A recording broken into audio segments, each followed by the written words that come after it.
А во рударството и кај нас и секаде во светот постои голем јаловишен материјал, тој некаде мора да се складира, тој е неопходно за функционирањето на рудникот и најчесто се наоѓа некоја блиска речна долина која што се преградува и на тој начин узводно се формира таложно езеро каде што би се складирал отпадниот материјал. На каков начин ќе се направи преградата, таа може да биде со конвенционална брана, како што се прави за водна акумулација, а може да биде јаловишна брана.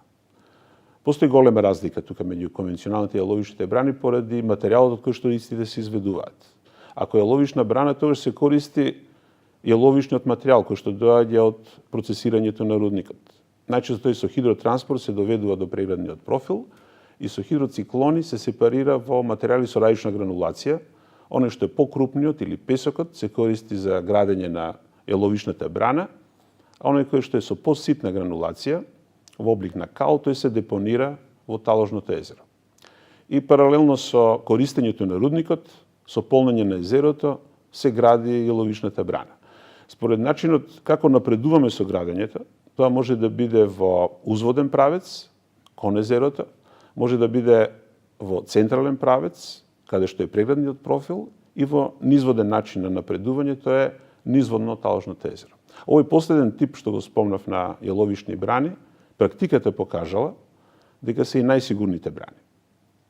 Односно, кај оние кои што се градени со напредување во узводен правец, за жал се забележани најголем број хаварии кај јаловишните брани.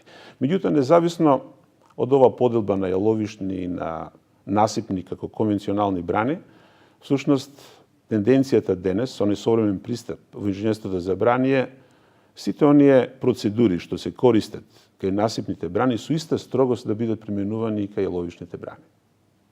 Бидејќи сигурноста на овие објекти, еве и по овие последици што можевме од примерот со браната во Бразил да ги согледаме, се катастрофални, дури уште повеќе од колку уривање на брана за водна акумулација. Уште повеќе бидејќи се заканува и опасност за една трајна, долготрајна деградација на животната средина.